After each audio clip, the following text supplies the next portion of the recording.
So, Jackson Arnett, head coach of the Glasgow Scotties football team. This is your first year, right? Yeah. First year at Glasgow, yeah. Talk me through it. What was that like? It was a whirlwind. I told somebody the other day that, and maybe it was my wife. I was just like, I've ran pretty hard since February when I got hired. Of course, I didn't know the job was going to come open, and we got it, and it was one that we kind of always wanted. And Glasgow's got a lot of tradition, and we know we played against them, and we know what they kind of are about. And man, as soon as we got there, it was full tilt, and the first few months were pretty hard because Trista was still working in Danville. Yeah. So I came home, and through the week I would stay at mom and dad's Yes. and drive to Glasgow, and then I've got a wife and a little girl at home, and it was tough because like I would go back on Wednesdays and Fridays. So I barely got to see them from like February to June. It was just like football all, and I just used football to keep me occupied because I was pretty. Yeah. It was a lot of hard times, but it was worth it. We got through that, and then season started, and we had a good group and a good team, and had a pretty good year. So Now, how familiar were you? Because I didn't keep up with your transition to Glasgow and from Danville and all that stuff. So, how familiar were you with that program? Whether it be the coaching staff, the players, how large of an adjustment was it? An adjustment at every level, or was there at least one piece of the pie where you felt like, okay, this is a good safe spot, or I can build out from here, or did you have to build out a safe spot? I felt like I try to keep my finger on the pulse of Kentucky high school football. We at Bull County, we were kind of we were at one of the top programs, so I kind of knew what was going on, and I kept up with, Lincoln was coaching at Monroe, so I kept up with them, and I just tried to keep up with local teams, and so I knew that there was, Glasgow always has athletes and you have good talent, so I kind of knew that, and I knew some of the guys on staff because I'm part of a group that hosts a coaches clinic every year. We're the only in-person coaches clinic in Kentucky now. Since Okay. COVID did away with the Nike clinic, now it's just us. So they would come to the clinic every year. So I got to know them through that. And like I said, it was a job I always kind of wanted. So, jobs that you kind of want, you keep your eye on. And so I kind of knew a little bit, but I didn't really know what to expect when I got there. But I was pleasantly surprised with how hard the kids worked and the culture that was there. Coach Garman had done a great job. He had won a lot of games anyway, but the kids kind of took to us right away, and we finally got a staff finished building them out at the end of the June. Probably we got our full staff together, so it was good. It's a lot of stuff happening real fast. It was one of those. It was like we're there, we're lifting, we're doing things in the weight room they had never done. You know, we're going 5 days a week as opposed to like three, and like, so it was a culture shock for them. I just kind of did my thing. I felt like the adjustment for me was just being at, at Boyle County. I mean, that's all they care about is football, and from top to bottom. And then there's Danville in the same city, which loves football. So, and they love football at Glasgow too. But it was just that they had been down a little, so it was that kind of adjustment of like, this is what it's going to take. I need y'all to buy in, and they did. And so I'd say that was the biggest thing, is just getting them, to understand what we're about and the culture we wanted to bring in. Dude. So it sounds like obviously being away from your wife and daughter was like tough, but being able to, well, that program was your purpose. So being able to kind of dive into that was its own way of coping, I guess, with that separate, that I don't like using the term separation, but you know what I mean? In this aspect, it's like you two are what was it, 3 months that you were there ahead of her From moving? the beginning of February to June, the end of May, June. Yeah. So being able to dive into that was something that, like, it was good for you in that regard to keep you It going. it was like, it sucked that I couldn't see them all the time, but at the same time, I got a lot of work done because I just felt like I had to keep myself sane, because we hadn't been apart much. We had a little apartment there in Danville right across from the football stadium, like, and that's all we did was walk around the neighborhood. And Maisie was born there, and so it was just one of those things where it kind of allowed me to get a lot of work done. But I also was thankful for that because I probably would have went crazy. I mean, I don't like being away from them, so And then, it was hard on Trista. She had a kid up there all by herself and doing this. And so I kind of felt bad. That too, there's a whole different, like all kinds of things I didn't even think about till I was right in the thick of it. Yeah. Well, it sounds like you got a winner for a spouse. I couldn't do what I do without her. Yeah. But bar none. She loves football. So, she wasn't a super sporty person. And now, she knows what's going on. She knows, she loves it.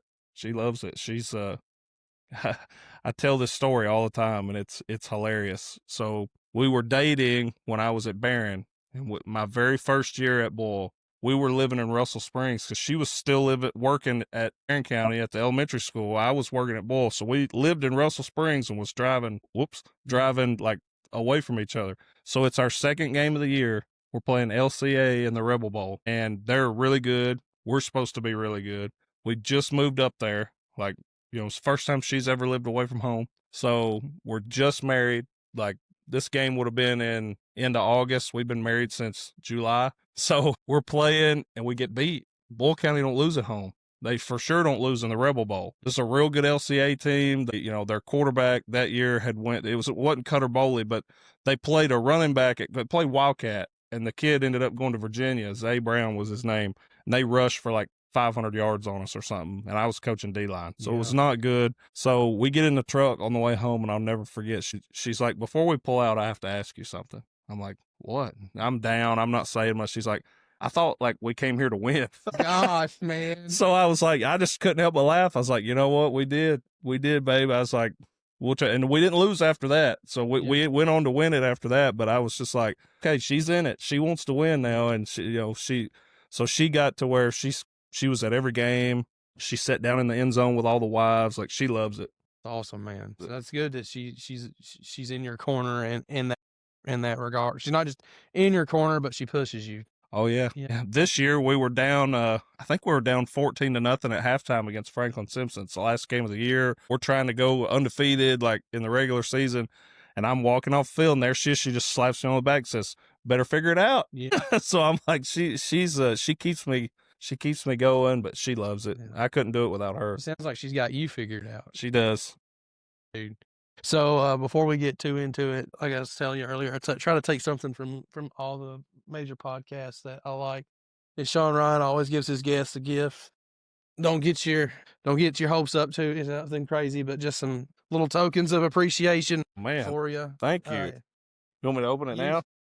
To you can save it, doesn't matter, but it's I know you probably got your fair share of planners and organizers, but then something that's helped me a lot is reflection writing, and so there's 300 writing prompts in there to just help you get to know yourself better in the blue one. And the task planner is very good as well, because if you're like me, like I keep everything up here, but I need to get it written down, and if I can get it written down, I don't have to carry it up in the noggin anymore. Thanks, man. I love stuff like this. I'm a old school, like I'm a scribbler, like note taker.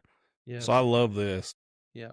So it's just something that maybe you can do once a day or however often you want to. Thanks, man. Yeah, it's really. And then I saw the shirt. Yeah, there's two shirts in there. There's the original white one, and then there's the black rookie year shirt. So sweet.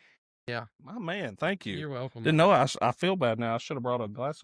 Dude, would you wear it? I wouldn't wear it, but I mean, I would for you. I tell you, like, if you go into like playoffs and Monroe County's not there, by all means, I absolutely would. Well, we won't play them. They're 2A, we're 3A, so you're good. Fair enough. And see, that was always a problem I had. Like, I was always like, I played, but like I wasn't as integrated with the system and the mechanics and the structure of it the way everybody else was. I was just more for the social. I know. But see, speaking of social, so that'll be a good segue. I think I got them all written here, but I'll make sure I got my phone just in case. So I got some viewer questions. For you. All right. So do I know these people? You do. Okay. You do. Do you want me to name? There's one that's a collective. Yeah, I want to address them. I want to address them right to them. Yeah. Okay. So this is a collective one. So at Greene County. Your junior year, do you know what I'm getting ready to ask? Okay, what happened before the game? Yes. Okay, so here's my recollection of it. I bet this was a Neil Wilson question. This is a collective question. Okay, so my recollection, which is true, this really happened. I know it did. I was sitting there trying to get ready for the game. Huge game, obviously. I mean, this was the, game of the week for a lot of people. We'd already lost to them, I think. We have. Yeah. Okay, so this is in the region finals over there, correct? Yes. That's what I'm thinking Yes. of. Okay, so we're there. There's a little bit of horseplay going on. I was not being a good leader as the quarterback. I should have stepped in and said, hey, let's chill out. So I'll take responsibility for that. Now, as a coach, I know I would want my player to do that. But there was some horseplay going on, and I think a football or a backpack or medicine ball, something went flying. Why a medicine ball was left in this locker room, don't know. This is a big rivalry. We're all kind of keyed up anyway. Yeah. I can't remember. I want to say it was a senior that did it. Okay. I want to say that. You don't have to say any names. I want to say it was a senior corner. Okay. Okay. that I think I remember. And I'm pretty sure that a medicine ball goes flying through the air. The next thing I know, lights come down, shatters. And now it's like, now we're in that mode of like, we're no longer focused on the game. We're like, oh Lord, I hope Coach Pettit don't come in here. But he does. And I don't know if you've ever seen Jason Brown, the guy from Last Chance U. That's what it felt like. That's kind of how it felt like in there. He I know exactly what you're lost it on everyone. For a while, Neil tried to blame me for it, but it wasn't me. Okay. Neil, as me and Neil as leaders of the team, I'm going to put it more on Neil. He was the senior leader. Oh, my goodness. Here we go. He should have put a stop to that and kept that from happening, but he didn't. So. Yeah. So fair enough. That's my.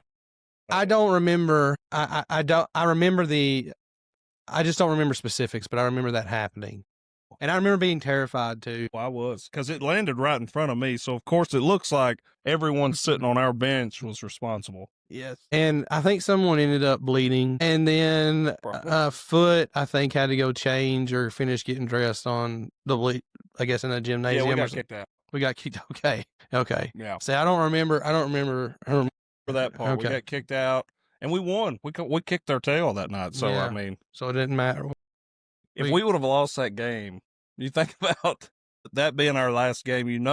Coach Pettit would have blamed it on us not being focused. Yeah, which we weren't, but we still won unfocused. So, all right, fair enough. Speaking of Pettit, we got some. What is your best Coach Pettit coaching memory that you have? There's a lot. We went at it pretty well all the time. I would say one of the best ones, and this is partly my fault as a player, but I was kind of mouthy. Like, I would not want to coach me. I was very competitive. I still am very competitive. So when I would go at Coach Pettit, it was more from a competitive standpoint as opposed to being disrespectful. And to his credit, I think he knew that. And he let me kind of be me. So I appreciated that. But my senior year, we went to Franklin Simpson, and I'd left my cleats. So my dad, I was in trouble by him because I'm like, hey, we're about to pull out. I need my cleats. I left them. So he's mad at me. I hold the bus up for 5 minutes. I can't believe Coach Pettit even allowed that to happen, but we have to wait on my cleats to get there. So he's mad at me for that. So we had been repping the first play. Coach Pettit, he's going to run a trick play, first play. Chad was the tailback for this one. The trick play was supposed to be, I was supposed to motion Chad out of the backfield. It was a double pass. Well, I didn't motion him out of the backfield, messed the whole play up. The play didn't work, so he's mad at me. I didn't play great in the first half. Well, later on in the game, I was playing pretty well in the second half. I threw for quite a few yards that night, but I threw we were down on the goal line, and I can't remember. We called some kind of pass play. It was to Trent Tooley, and I made a bad throw, and Coach Pettit just snaps. I had to run all the way over there and get the play, and he's just wearing me out. Just wearing me out, and I deserved it, but I was getting tired of it. Yeah. I was like, I'm sick of hearing you fussing me. And of course, I'm mad too because it's in a close game. So he said something like, "You need to just." He always kind of got on me about being a baseball player. He's like, "You need to quit worrying about blankety blank baseball and start worrying about football." So I just walked off. I was like, "Well, I'm not even getting the play for you. I'm calling the play now." So I go back out, and I probably said some stuff to him I shouldn't have. But I go back out there. I call the same play. I throw a great ball, touchdown. So now he wants to go for 2. I don't even go over there. I'm like, I'm not talking to you. So I call my own play again, and I ended up just we get the 2-point conversion. I made a play. I can't remember if I scrambled around, threw it in there. So now when I'm coming off the field, he wants to give me a high five. I was like, no, I'm not talking to you. I was like, get away from me. And we went at it for about 5 minutes on the sideline and this, and he was like, do you want to just call plays? And I was like, yeah, I'd probably do better than you. You know, just one of those. And I was just, he should have kicked my butt, but that was a good one I remember from him is he got on me pretty hard, and I just said, you know what, I'm just going to call my own plays. I'm not even going to the sideline. I don't want to hear you. Yeah. But yeah. But what did that do for you? You know, you're at a level of confidence or just trusting yourself, your instincts. What did that do for you? I mean, I always wanted the ball, not from a selfish standpoint, but I just trusted myself to make a play. And I didn't make every play, obviously, but we had really good players on our team. Like, we had a real good team, and, you know, I probably should have. It wasn't that I didn't trust them. I just trusted myself. Mm-hmm. But in that particular sense, I was just mad. I was just mad. I was like, you know what? And to his credit, he knew how to get me refocused. And that particular night, I just needed to be refocused by being mad. And that's what it took. Well, we ended up losing the game, but it was we made a big comeback. I remember we didn't play great on defense, but we scored quite a bit of points that night. But we got to throw it around a little more that night than normal. So, you know, didn't lose because of your couple of plays. Maybe if we'd have hit that trick play first play, we could have took it to overtime. Speaking of trick plays, I'm gonna let one go. This wasn't a question. No, it's not even a question. It was just going to be like, do you remember when? But of course you would remember when this happened, and we'll talk about it offline. But funniest Pettit memory. Probably, this was again my fault. There's 2 that pop out right away. I can't remember. I think it was my junior year. I feel like it was your senior year, because I feel like I was the starter. It was like a summer practice. You would have been that year. I can't remember if it was like we were doing JV. I don't remember, but I had messed up as the quarterback. And you remember how we got in the practice huddles there. We practiced in between the schools. And, man, he got mad at me about something. And there was a football sitting there, and he kicked it, and he kicked his knee out of place. Yeah. And he had to coach from a chair. He had to coach from my God. Was that your senior year? Yes, I completely forgot about this. So he had to coach from the chair, like in our huddle the rest of the practice, and I'm in tears, like, and he's just mad, and he's cussing me, and he's like, "This is your fault." I was like, "I'm not the one who kicked the football, dude. That's on you." That's one of the funniest things I remember. And then I guess another one where he got mad at me was, looking back, it's funny now. He wanted to do like this hard count or like a quick count. So our count was always like down, set, hit, or whatever. So he wanted to go on set. So in my mind, I'm going to go down, set, and snap the ball. I remember this too. He wanted me to just go up and go set and snap the ball. Well, the way I was being coached, in my opinion, like, he said, go on set. So to me, that's like run the cadence to set, and we're going to snap it on set. So I do it like 3 times in a row wrong. Yes. And he finally is just like, get out. I'll do it. Yeah. And he goes up and he just goes set. And I was like, that's not what you said. Yeah. Somebody was like in the huddle though, like Jackson, just say set, just say set, just say set. Yeah. And I didn't. I don't know. I had it in my mind. He just wanted me to go down, set, and snap. That's a good one. I forgot about that. Yeah. So I got a couple more. So top 5 MCHS football teams. Gosh. If you can't rank them, but you have a top 5 in mind, we'll go with that and maybe try to rank them. I'm going to try to go off what other people say, and I want to know what Jackson thinks though. Yeah. I'm biased. I'm always going to put our senior year at 1. Yeah. I'm putting them at 1. We'll disagree. I'm biased. I feel like we could score with anybody. We had a good defense. Number 2 is either going to be number 2 and number 3 are interchangeable to me. It's going to be the year before in 2009, your junior year, and then Coach Pettit's senior year, which would have been, gosh, I don't even remember what year that was. I can't remember what year that was. I'll just put Pettit senior year. Yeah, it was the team with John Boy Ross and Casey Tooley and all that, they were really good. They went to the region. I think they went to a semi-state maybe, or got beat in the region finals or something. You think you're gonna break that? Get through that? Yeah. I don't know. Anyway, for Lincoln's sake, I hope so. Yeah. And then number 4, I'm going to probably say there was a team that went to the region finals. It was my very first year at Barron, so it would have been like 2017 maybe. I think Ty Mink was the quarterback. 17 or 18, one of those teams. They were pretty good. I think Billy Joe was the head coach of that team.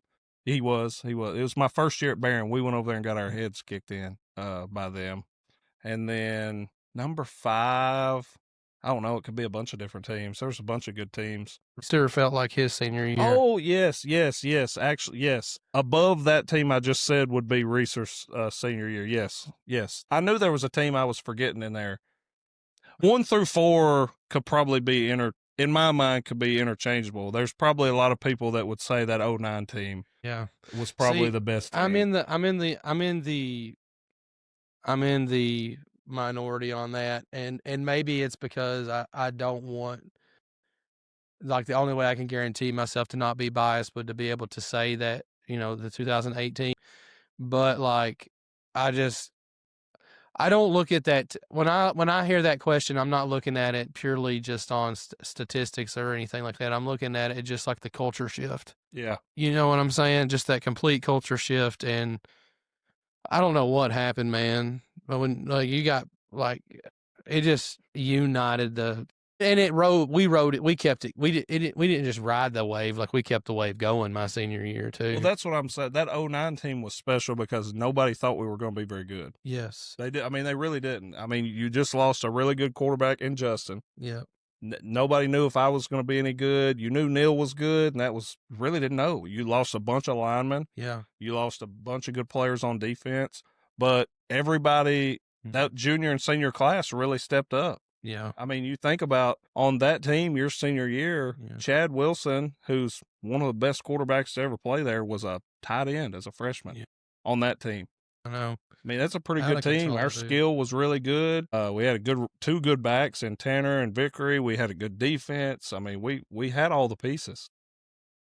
We did. And I tell you, like I told Reeser, besides the fact I'm trying to avoid bias just purely off of record, either 12-2 or 10-4, like if you have to match them up and they line up everywhere except for that would be the only thing that would set it off over for me for the 2018. But I think for me, they're definitely interchangeable. Thinking as a coach, like that 8 team was more run heavy, but they threw for a lot of touchdowns too. But like you had a big offensive line, big physical offensive line. I think that 09 defense is one of the best defenses. Absolutely. That was a good defense. Just looking back at guys we had, the defensive line, I mean, as good a defensive line as you could ask for. Everybody was mean and big and athletic. Yes. I mean, you had Troy, Jake, you had, there were so many of them, I can't even remember. You had Colby Hamilton playing linebacker. Neil was a linebacker. You had Troy and Trey White played. You had Tyler McMillan played linebacker. Tyler White, though. Tyler White, yeah. Troy and Tyler. Yeah. You had Tanner was a safety, Vickery and Jacob London at corner. Like, that was a good defense. We were everywhere. We was the June bug with Kobe? Do you remember that at all? Was that my senior year? So. Okay. Anyway, that was a big offensive line too, though. Yeah, that's a good big offensive. Hey, watch my hip, bro. Was that me? Yeah. No, I tell that story a lot. You did. I swear, like, it felt like you had just rocketed a football right into my hip, and I went to the like you watch people take hits, like they get hit by a ball and and they fall. Like, that's what it felt like, and then I look, I'm on the ground and there goes the ball. Like, so what did I get hit by? Anyway, man, that was Thanksgiving Day, or was that the week before? It was in a playoff. The week before. I said there's 2 more questions. Now there's 2 more questions because somebody wanted to ask how much money did your mom spend trying to feed us on Thursday? A lot. We still try to do that. Now we get people to pay for it now, but we feed our guys every Thursday, and that's awesome. I remember those times. Everybody at the house, because it started off as just the offensive line. It turned into the whole offense. and it was always her cooking just a big plate of something or getting barbecue. I mean, golly. Fair enough. I love your mom to death, man. She is. She still gets the pep club at Glasgow. She buys them like noisemakers and shakers. Yeah. That was another thing that I miss. It's not football related, but the pep club that we had, the student sections that when Tara Walden came and told Pettit, like, hey, we're at your games cheering all the time. Why don't you send your boys? And like we did. We went right after that practice. We did a bunch of idiots. Yeah. All right, so this is the last guess question though, and who is the most underrated football player in Monroe County history? Underrated. That's a good question. Most underrated player in Monroe County history. Take your time on it. I'm probably going to say someone off of that 09 defense, like Jake Proctor, or maybe even the year before, like Jared Rich. Yeah. I can see that. I hate to say underrated because we all knew how good they were, but underappreciated. Yeah, I mean, and that kind of goes hand in hand, but there is a slight difference, and man, that's a good question. There's a bunch I could think of, like off those teams that were just like they did their job. Let's say 2008, 2009, and your senior year. One player from each team that you feel like was underappreciated. I'm going to say Jared from 08. I'm going to say Rocky from 09, and then 10. Appreciate it. I don't know. That's a good question. I'm trying to think of some of our, probably like Rashad Pipkin, played both ways, O-line, D-line. There's some good players that like you just didn't think about that got. Was he getting rotated out very much? Or was he just in the trenches the whole? I remember. He was in the trenches quite a bit. We did have a solid rotation because, again, that was another team where we had lost a lot of pieces on defense that we had to replace. Yeah, I'd say one of those linemen that went both ways. Sawyer Veach was like super undersized lineman. Really did a real good job, that I would say. Probably didn't get a lot of credit because he was little, but he did a good job, Yeah. He always seemed like he had like I don't know if you would describe it as like a positive personality, but like he was present. Yeah. He was very present. He your kneecaps off too. Yeah. He did a good job. Yeah. There's a bunch you forget and you go back and think position by position. Fair enough. I don't disagree with any of your picks. So I know I'm forgetting somebody too, so I hate to. That's all right. They can just roast you in the comments. That's fine. So I'm going to shift back to coaching in general. What led you to coaching? Is this something you always wanted to do or something you gradually grew into wanting to do? Well, Dad always coached, so I always appreciated coaches. But I went to school. I played baseball at Union, and I was a business major. Like I wanted to be like an athletic director or something. Like I went into like sports management. I say business, but it was like sports management. And I tell this story, and this is the God's honest truth. And me and some of my buddies, we started watching Friday Night Lights, the show. And I watched that through, and I was like, this is the greatest show ever. I want to be Eric Taylor, and I want to marry Tammy Taylor. And I called Dad, and I was like, I want to be a football coach. And so I went the next Monday to the counselor, and I said, I'm switching. I'm going to do education. Luckily, Dad and Rick Wood, who was the head coach at Glasgow, he's a Hall of Fame football coach in Kentucky, we're working together. So Rick makes a call to Coach Haddix at Corbin and ends up, I got into coaching football. I'm one of the ones that started coaching. I teach because I coach. I ended up realizing that I do love to teach too, but but that's what it was. I watched that show and I was like, I want to coach football. I want to help kids. Ended up marrying a counselor. So it worked. I mean, it went exactly the way that not exactly the way, but I ended up kind of doing that. And so that was what it was. I watched that show and I was like, I want to do that. Yeah, that's awesome. That's awesome to get that inspiration and then just swan dive into it. I did. I was like, I guess I'm just going to switch. It caused me to go an extra year. I went on the 5-year plan after that, but it was worth it. Yeah. And so walk me through, well, actually tell me what is it you said you love to teach. So what subject do you teach? Well, I'm a PE teacher. Okay. So I do love PE. I don't think I would teach. Now I teach JAG now too. So I've heard that. So that's something that I feel like is new since we were in school, because it's been around a while, but it's gotten bigger. Like it's pretty neat. Yeah. It's Jobs for America's Graduates. That's what it stands for, and it's fun to teach. Like I teach kids how I teach. It's kind of like practical living, but it's not. Like I teach them how to write resumes, cover letters. We do mock job interviews. We teach them how to write professional emails, how to work good on a team at the workplace, how to dress professionally. Basically, it's everything about getting and maintaining a job. Yes. Making themselves presentable and marketable, and yeah, And it's the kids like it because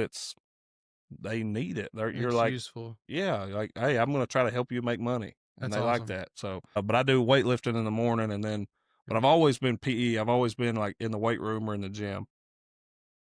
Is there This is my first year in the classroom. It was an adjustment. So is there what's like are you able to keep that compartmentalized? Like does it kind of does the classroom side of things take care of itself, or do you have to put effort into that? I would assume not to the degree that you do coaching, but do you have to put any effort to that outside of on your own personal?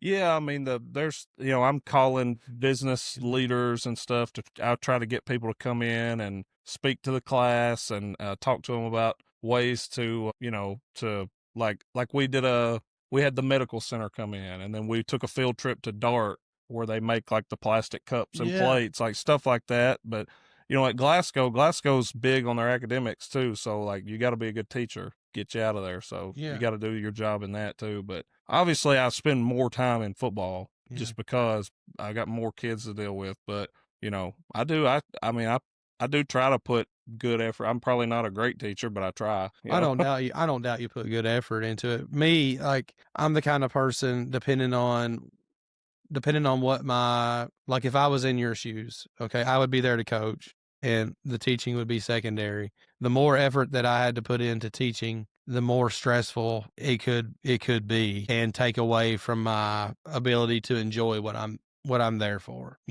And not everybody's that way. Some people are able to frame it like doing this allows me to get to do like this job of coaching, and so it makes it much more tolerable. But I didn't know, like, for you, if it was even a battle in that regard, or if it's just another day, a It's thing. like you say, you just compartmentalize it. You gotta your time man. I'm not great time management sometimes when it comes to that, so that's something I got to grow in. But you get kind of use. I do weightlifting from 8:05. Well, we bring them in before school, and Hmm. we got first period weight, so we come in at 7:20 and then go through the end of first period. So that's like my football time. And then I do JAG there, and then I get my plan. I'm done teaching at 1:20. So then I use that for football, and then whatever I'm gonna do for JAG the next day, I kind of at the end of the day I make sure to get that. Yeah, fair enough. So you Yeah. just compartmentalize it and make it. Telling you, dude, that task planner I got for you in there, like if you already got a good system, I'm gonna use it. I'm telling you, like it's got a good way of breaking that stuff down for I'm you. gonna use that for sure. Yeah. I need all the help I can get, brother. Getting it out of my head and onto paper, whether it's scheduling or thoughts or responsibilities, whatever, it's been a huge game changer for me.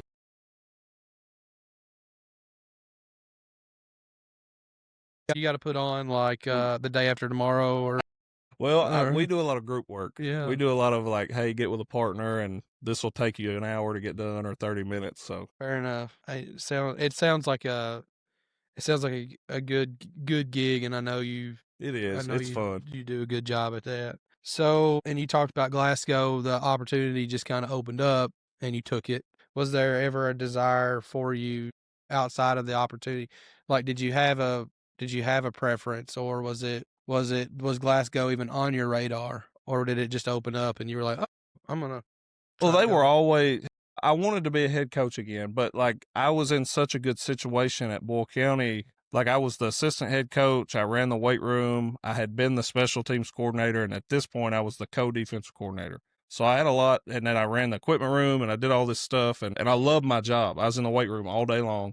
I had football first period, and then I had like 4 other classes of like regular kids, I guess you'd say. And so like I loved it. It was Mhm. awesome. Boyle County, like I said, Boyle County is like one of the best, if not the best football school in the state, public school for sure. And so it was going to take something really special to get me to leave. Trista loved her job. She had just became a counselor at the elementary school right on the same campus as the high school. So like I said, she's from Glasgow.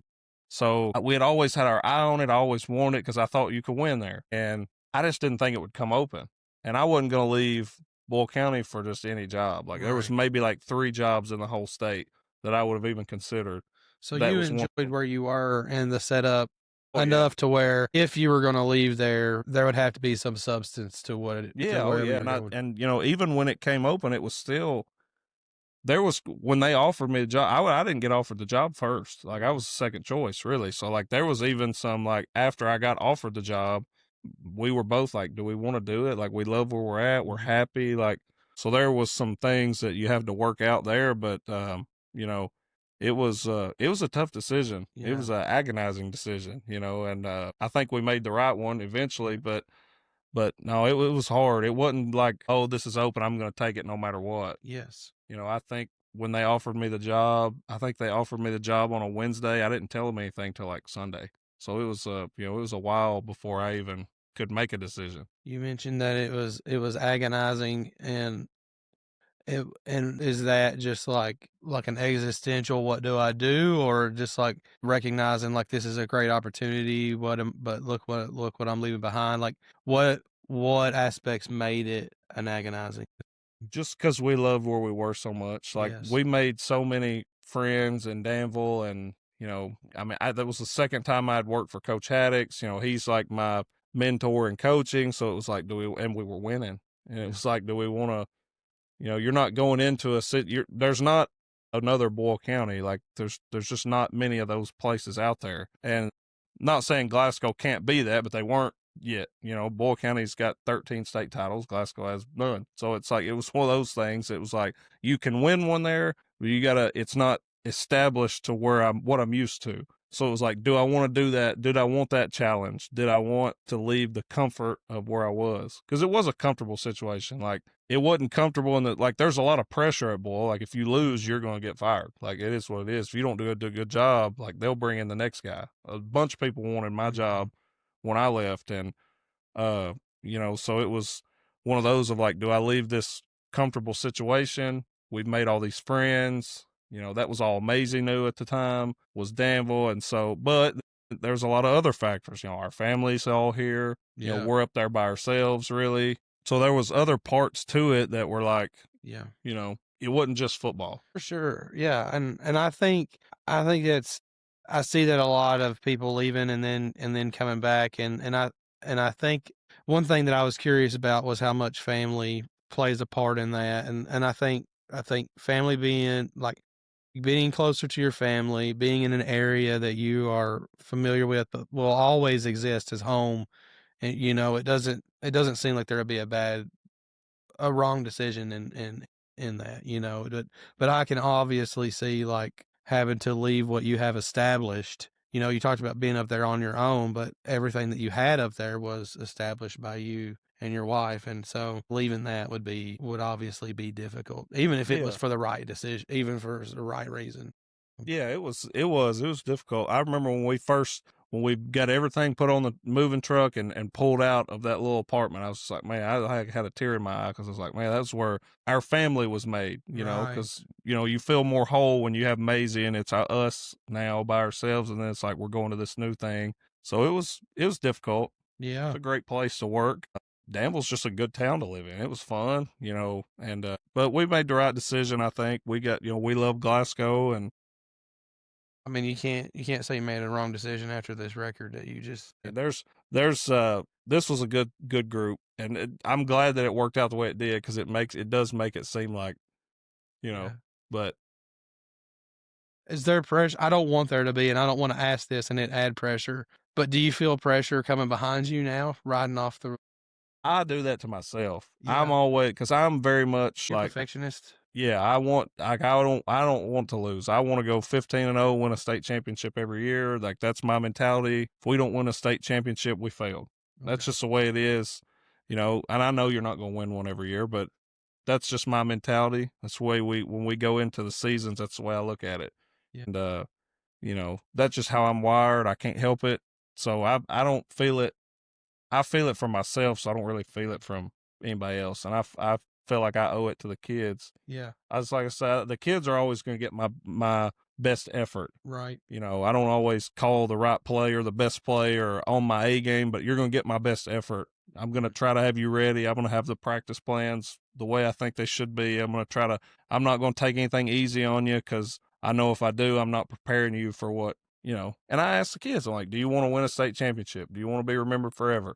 If the answer's yes, and we have a collective yes, Yes. I'm going to push you to pass what you think you can be pushed to, and I'm not going to apologize for it because Yeah. we made this decision together. If not, go on because everybody else wants it, Yeah. kind of thing. So I take that pressure that I put on myself, I try to put it on the kids some so they feel it, so that they'll, that old military thing, you don't rise to the occasion, you fall to the level of your preparation. That's a That's what, good. that's, Yeah, yeah, and it seemed to me when I was going through basic training because they would always say growing up if you ever went to boot camp or basic training that they break you down and build you up into who they need you to be. And but my experience was, and I think this is true, is that they don't break you down and build you up. They break off the parts of you that are breakable. yeah. And what's left is the parts that are able to withstand. Now, even those are foul, like they can still break with the right pressure, but it takes much more. Like we are much stronger and much more durable than we realize. And it sounds to me more like what you're saying is not that you want the kids to be perfectionist, like you not like not in a toxic way, but like in a this is a collective effort. This is collectively what we have said we want to do.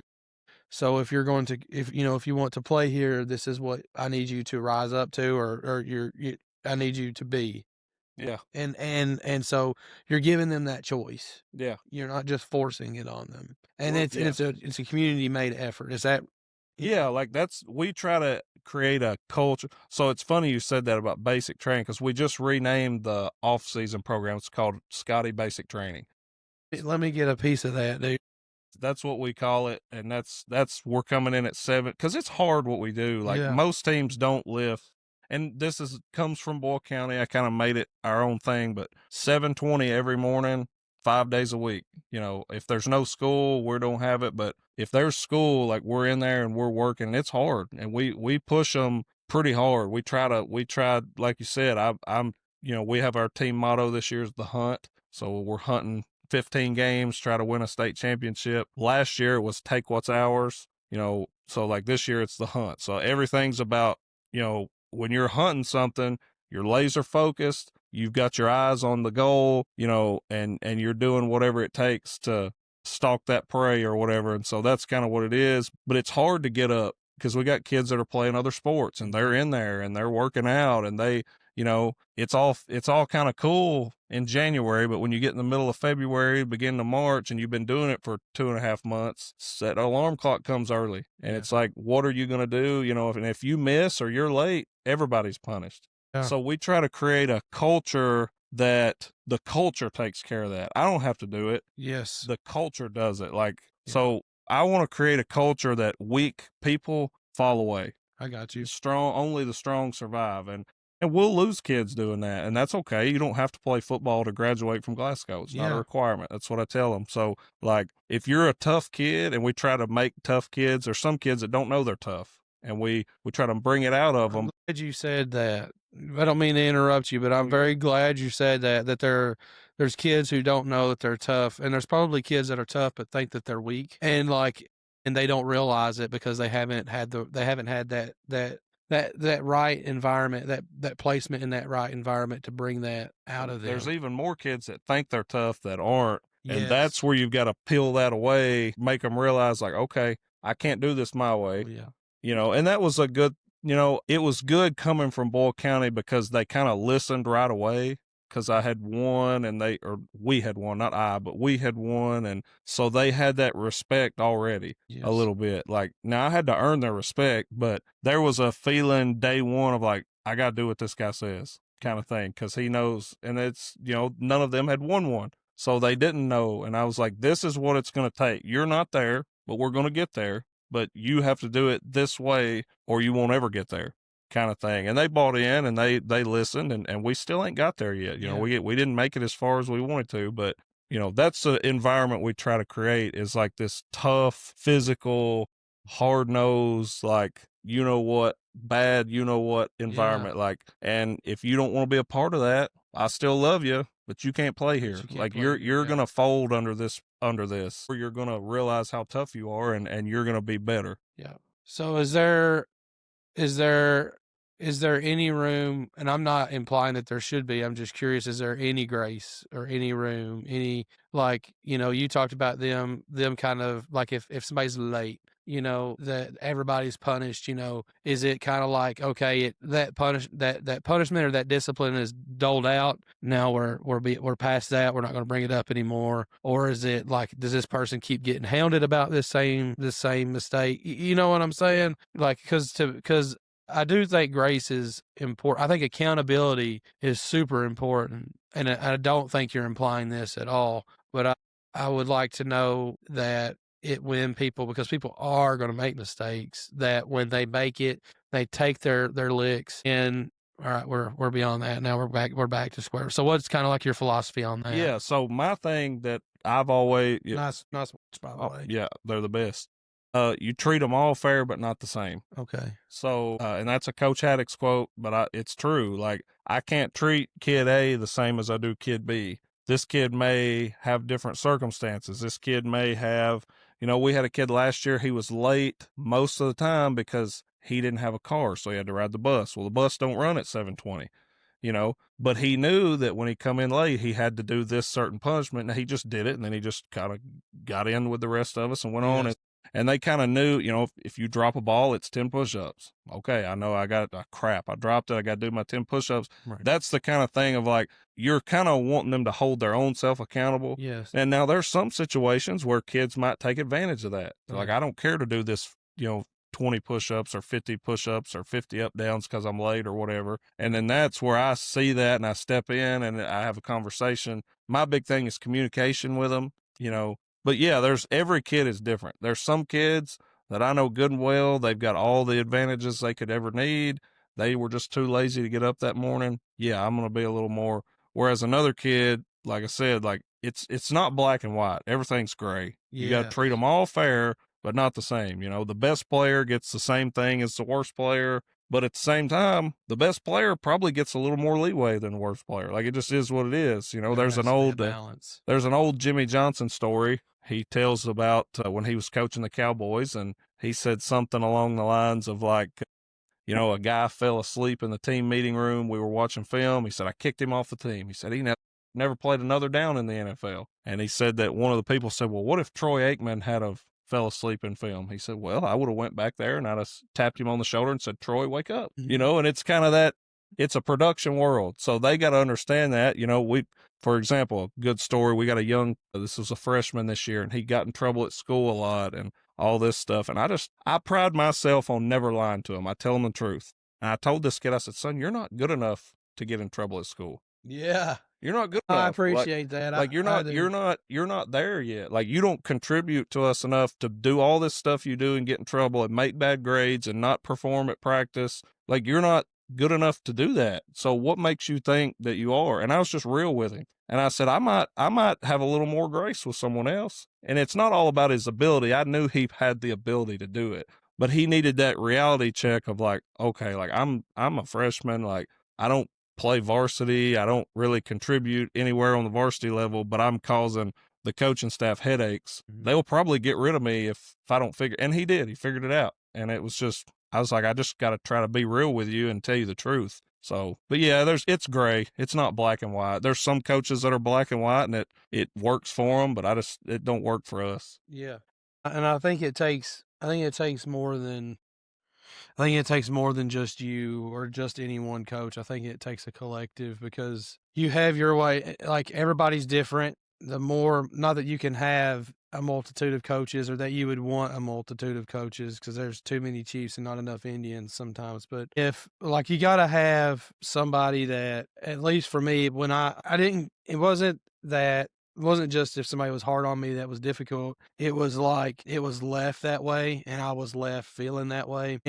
But having someone that was able to not that they tried to fix me feeling that way, because feeling that way is part of your growth. You're not, the feeling of not being good enough, we'll just say it that way, but having someone that, like a coach that actually coached you or coached me out of that was huge for me, and so it sounds like, based off your program, like the more like I feel like you have a good setup the way you go. And if you're able to look at it and say, treat everybody, what is it? Treat everybody, All fair, but not the same. everybody fair, but not all the same. Then that's what I'm talking, because the people that want to be there, you're going to know, and you're going to know how to coach them, or somebody's going to know.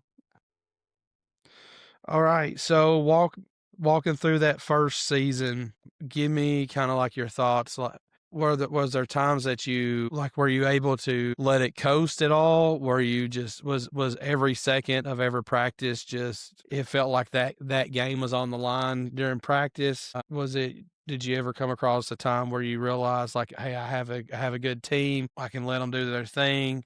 I guess the best way when it comes to having your hand on the throttle, what was it like throughout the duration of the season? We were pretty well full throttle all the time. We don't let them coast. Now the kids will coast if you let them, and some of the coaches will coast if you let them. So my job, and I heard a coach say this one time, and it's true. When everything's going wrong, I have to be the calm, clear voice. When everything's going right, I've got to cause some chaos somewhere. Yes. I got to create some kind of, whether it's, like one thing we did a lot is when we were doing defensive team period and our scout team was just getting crushed, I would take over as the referee. I'd call a random penalty. I'd start talking crap to the defensive assistants. Yes. And then the coaches would start going at it. Now the kids are starting to go at it. Now the intensity has jumped. Yeah. Now we're having a full on, like, we're about to fight after every play. Yeah. And it's awesome. Okay. It's the best. Counterbalance to chaos. Well, because it makes it more game like. So there was a lot of weeks where we knew that our scout team was better than the team we were going to play. And we had a really good young group. Like, our JV bunch was really good. And we knew we were going to beat this team by 50 points. And so in practice, those were the weeks where the practices were the hardest, because I knew that the best team we would play all week was our scout team. So we had to it was like, okay, if the scout team gets a first down here, it's up a hill for you all.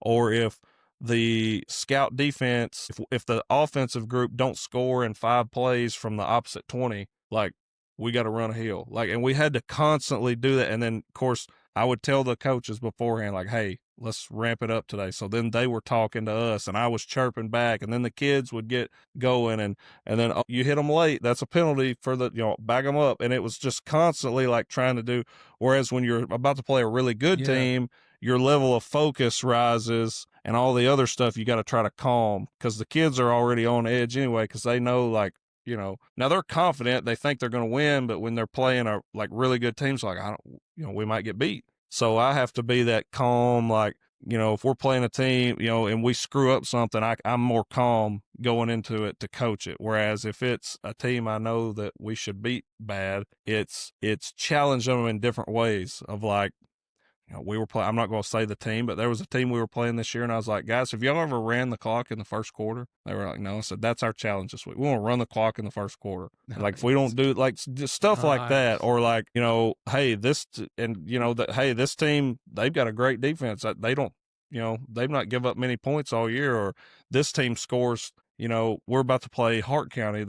They have, top 5 rushing team in the state. Like, I don't know if we can stop them, guys. I don't know. The offense is going to have to put up 40 this week if we want to win. And, like, stuff like that gets them just like, okay. Gets them thinking. Yeah, it gets them pissed off. And so we're just, like I said, if it's smooth sailing, I got to create some chaos. And if everything's chaotic, I got to try to find a way to smooth it out.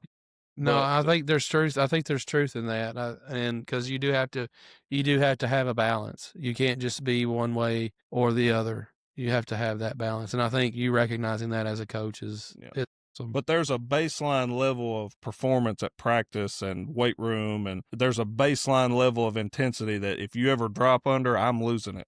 Like I'm losing my mind, and there was a couple weeks where the kids just was not going to, for whatever reason. It was a tough day at school, or it was like just started to get cold, or it was too hot, and like they just weren't focused. And we did a lot more running than we did practicing, because it was like, you're going to do it one way or another. We're going to get better today one way or another. We're either going to get in great shape, but if you're not going to rep this the way I want it rep, you're not going to bring the intensity. Well, we'll just run, and eventually they figure it out. So, but there was some hard times. Yeah. So, did you have a favorite play this year? Our best play was like a version of the power read. And I only know that because I went back on the film and like put in all the play names on Huddle and like ran these reports. Like our most efficient play was a play we call Q Shuffle Flame 8 or Q Shuffle 1 Flame 9, depending on which way we're going. But it's basically a power read where the quarterback catches it and he reads the end. And if the end squeezes, we pitch it. And if the end flies out, the quarterback keeps it. That was our most efficient play. We ran a version of boot post that we scored on a few times. Yeah. Let's see. My favorite play is probably just our option stuff. Like my favorite one to call. Like if I'm in rhythm calling plays, like we're kind of a spread option offense. But yeah, that was our most efficient play, was that power read play. That power read toss is what football people would call it, I guess. Fair enough. Fair enough. And do you have a go-to motivational speech? Mm-hmm. Yeah, I have one that. I mean, not recite it. I'll ask you this: do you remember? Trying to think if it was your sniper. No, it was your senior year. We played Barron County at home, and Coach Pettit had the BC on the drain with the water bottle. Yeah. And he said whatever he said right before we walked out, and he sprayed it with the water bottle. That's one of my go-tos. What was the one with the glove? About wiping the crap off? Well, that was. Yeah, I don't know. I feel like he made that up, but I believed it at the time. You didn't have to cook him like that, but all right. No, I loved it. Like I believed it. I believed it. He had me convinced. But looking back, I'm like, surely he made that up. If not, that's a tough night for the Trojans. I tell you, one of my favorite ones that a guy at Boyle County did, and I've used it a few times. It's kind of when you're playing a team you think you're a little better than, but they feel like they've got a chance. And his name's Tyler Ray, is one of my good friends. He always give the pregame speeches at Boyle. And we were playing someone one night, and he got me so fired up. He said, they're over there right now telling their guys that, boys, they put their pants on one leg at a time, just like we do. He said, but you know what? F that. He said, we put our pants on with excellence. Yes. We do it the right way. And I was like, that one fired me up. I've used that one once or twice. That was a good one. I think I've heard similar. I've heard similar to that. I've heard similar, but with certain actions that can't be repeated. Correct. So, yeah. All right. And then funniest team moment from this year. So there's a guy that he's got a son that plays in the Little League. I'm not going to expose him, but he's at all the games. He holds our iPad for like our instant replay stuff. He's at practice a lot. But he was on the sideline, and I can't remember what game it was. It was at home. I remember that. I can't remember if it was. I feel like it was our last district game, maybe. But there was a play on the sideline, and there's good video of this. We tackle a guy out of bounds on our sideline, and I don't know if he's not paying attention or what, but he gets completely flipped. I mean, completely flipped. The kid that we've got drains on our sideline, like big drains, and we have to cover them with like these big pads or whatever. Well, the pad goes flying, the kid ends up in the drain, and our guy is on his shoulder. It messed him up for like the rest of the year. He stood far off the side. That was a good one. That one was funny. Trying to think. That was the funniest thing I saw all year. I mean, that broke me right there in the middle of the game. I could not help but laugh. Yeah. You try to stay locked in, but that one got me. I was completely. Is that like where like you're trying to maintain your composure and facade, but something comes close to breaking you? Yeah, I mean, you try to be yourself still. I was that way as a player. I always felt like I try to coach like I played, I guess.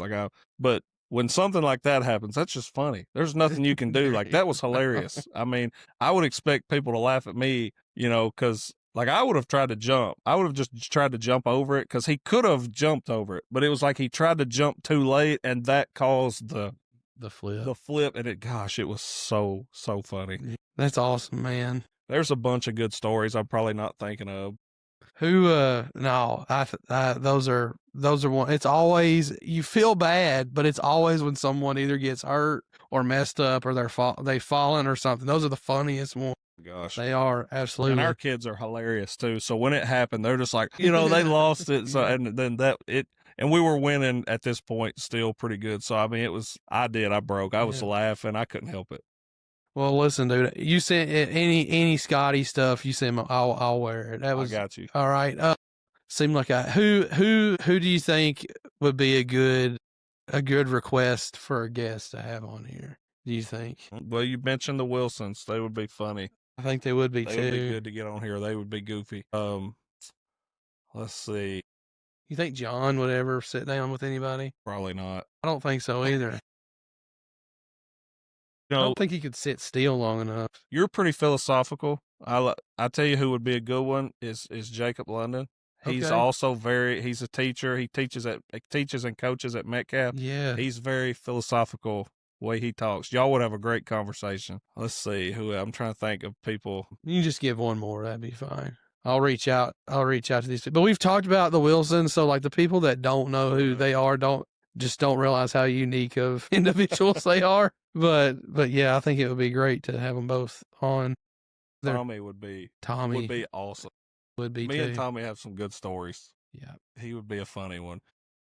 All right, man. As far as intent of the podcast is, I'm there. Is there anything that you would have wanted that you would want? I'll tell you what do you feel like we have a lot to look forward to out of the Scotties this coming season? I know you just wrapped up, but yeah, well, I mean, as soon as it's over, you start looking to the next. So I mean, I hope so. I feel like we got a chance to be really good again. Yeah.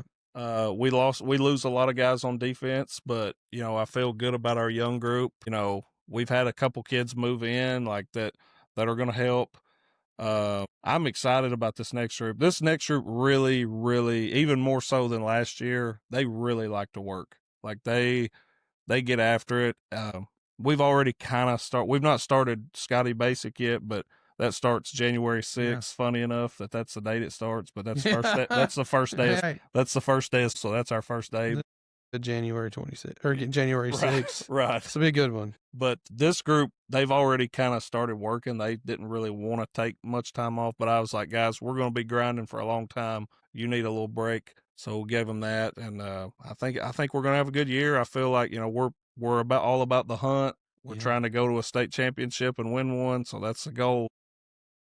Any particular opponents that you would look forward to? The next one. Just the next one. All right. We got Southwestern first week, so we got to get ready for them. All right, man. That sounds good. I love it. I think you're doing a great job. I could sit here and talk all day. I do want to plug my brother and I's podcast. I was going to ask you to do that. The Two Pencils podcast. I actually recorded with him this morning, so I've podcasted all day. I love it. Good. But the Two Pencils podcast, it's me and Lincoln, and we kind of just talk nonsense. Really, it's good. But man, I could sit here and talk all day. I've had a great time. I would. I'm not gonna lie to you. Because I met with Reeser recently, but I've been sick for like the past week and a half, and I cannot shake it. And it's like about 30 minutes into any conversation or activity, I feel like I'm cooked, dude. And so Dad seemed to think it was probably like I'm not contagious at this point, but probably could have been like a COVID or the flu or something like that. And it's just like, I don't know what happens when you hit 30, but you do. I wake up with like you sleep the wrong way and you're filing a disability complaint on your neck. So, all right, man. Well, we'll get you back to your wife and little girl and enjoy the rest of I like those Nikes, dude. I try to keep Jordans. I like the Jordan 1, so I try to these are ones I kind of coach in some. We're grass still, so if we're on turf, I'll wear Jordans. If we're on grass, I gotta wear like the team issued. Yeah, I mean, do you have your New Balances for mowing the lawn yet, or? Yeah, I got some. Okay. I got the dad 11s. Yeah. All right, man. Well, thank you for coming out, dude. Yes. Real. Take care. We'll get you back. We'll try to get, I want to do like a collective. I mean, I couldn't fit everybody in here, but different groups from different teams just in here and just talk shop from back in the day. That'd be awesome. Kind of like the barbershop or whatever that LeBron and them did. Yeah. That was good. We'll do it. All right, man. Let's get you out of here and back on the road. All right, brother. All right, man. Wouldn't it be awesome?